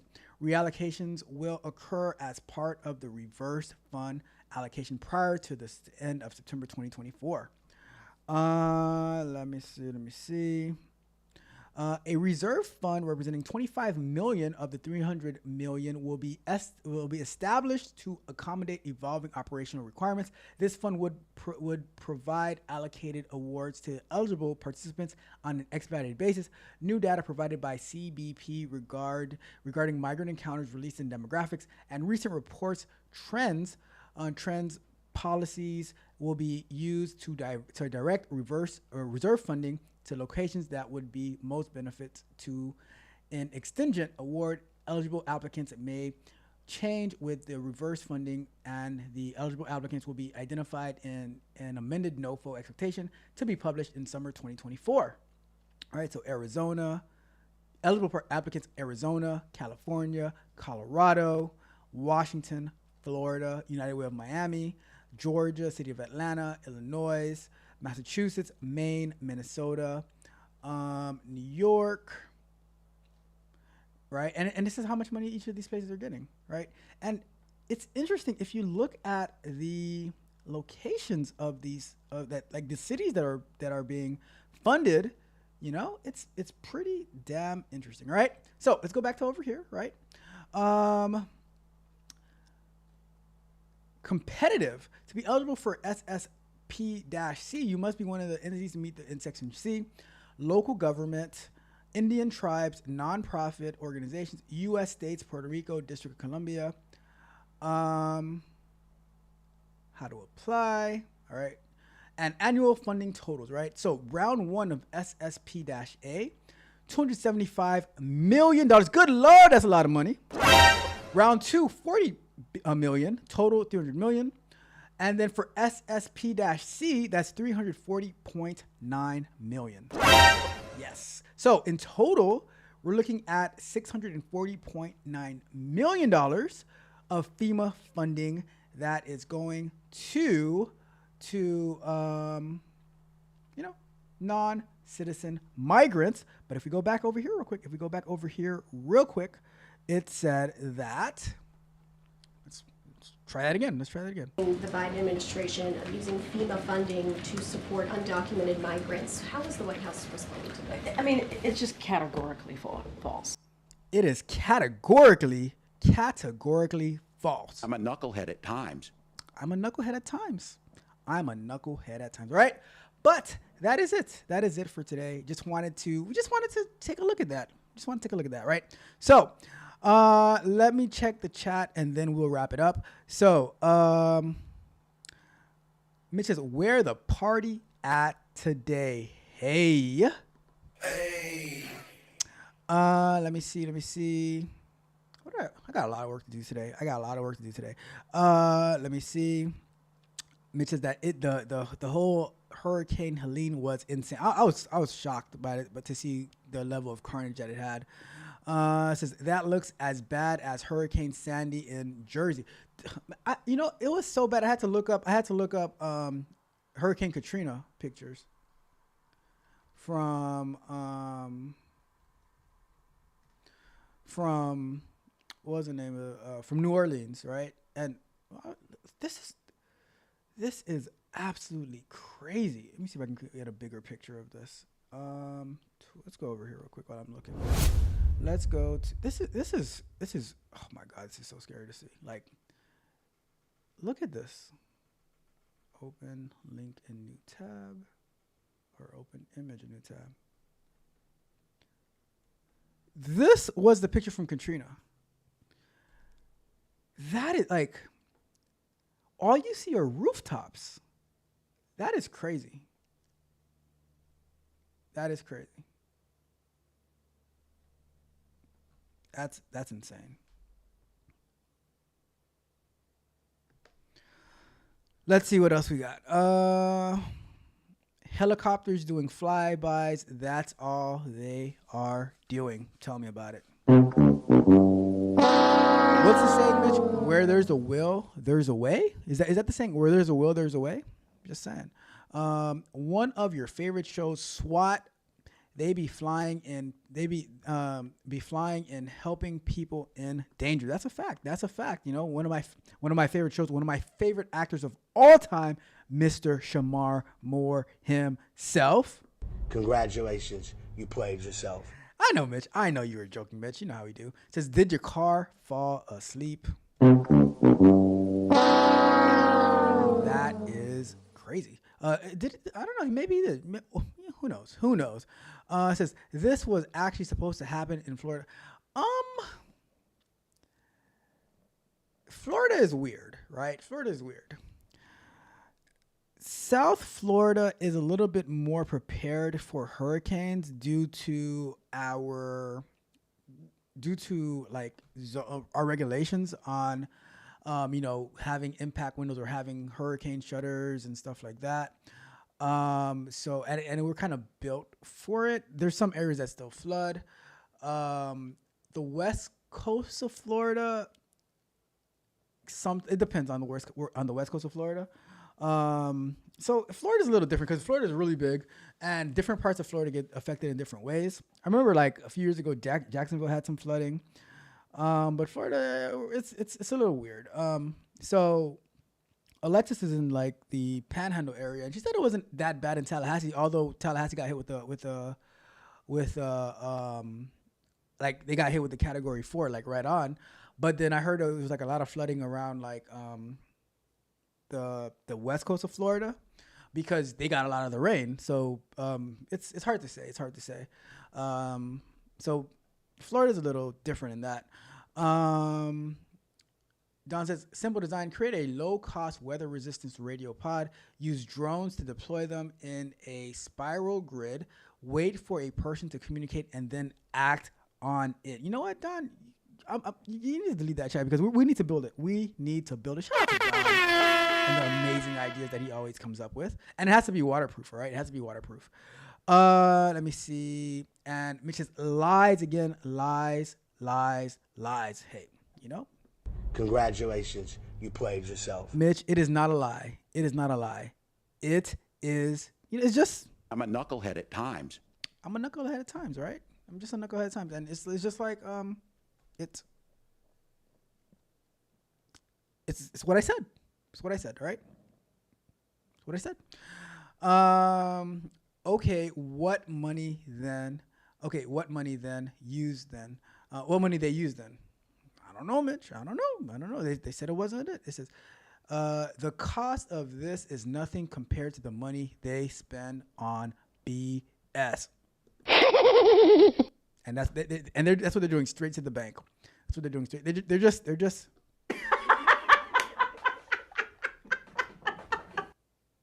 Mitch says they get mad at reporters.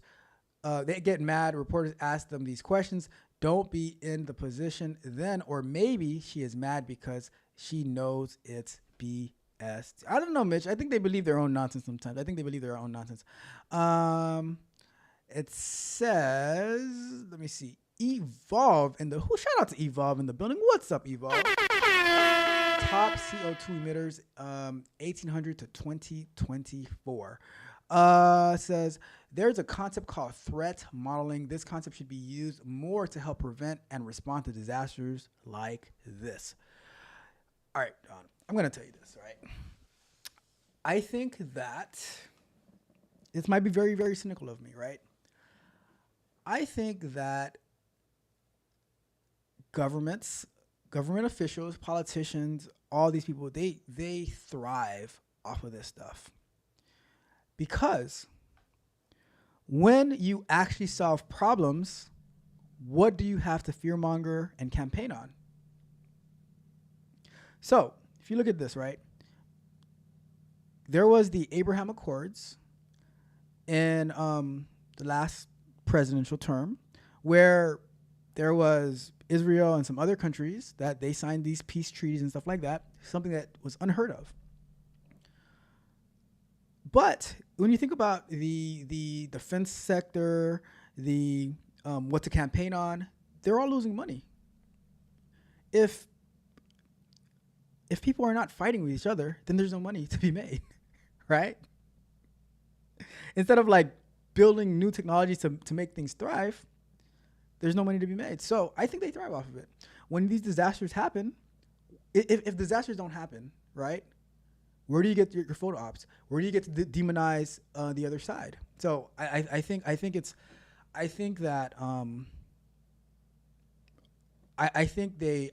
think it's very simple, but I think they thrive off of these, whether it's a man-made disaster or a natural disaster. I think they thrive off of it, and that's a way to scare people and I think all of them do it.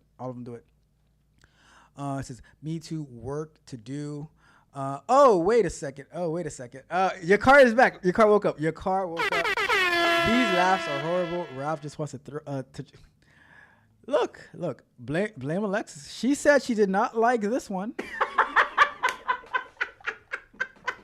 She said she didn't like that one, all right? Been in the background. Lies. All right, that's it for today. Thank you guys so much for tuning in. We're going to wrap it up. We are going to wrap it up for today. Got work to do. We got work to do, but we got through this show. And shout out to our Urban Dictionary of Economic Data website. You know, it says, I heard Ralph say he got the laugh for. I did. She said she hated this one. So hopefully Alexis loves this one. But we're going to get out of here. Thank you guys so much for tuning in. See you guys tomorrow. I really, really appreciate it. You guys are the best. You guys are the best. We the best. And I appreciate you. And I have to ask, did you guys have fun? Are you not entertained? Are you not entertained? Is this not why you are here? And as Mitch pointed out, with the interest rates rising once again, housing prices still on the way up. Yesterday's price is not today's price. Today's price is not tomorrow's price. But maybe you will be able to thrive in the opportunity economy because... One more thing. Price of the brick going up. The price of the brick is always going up. But the last thing I want you guys to remember, the very last thing I want you to remember, if the only thing you take from this show is this, right? Remember that. I'm a knucklehead at times. And we're out.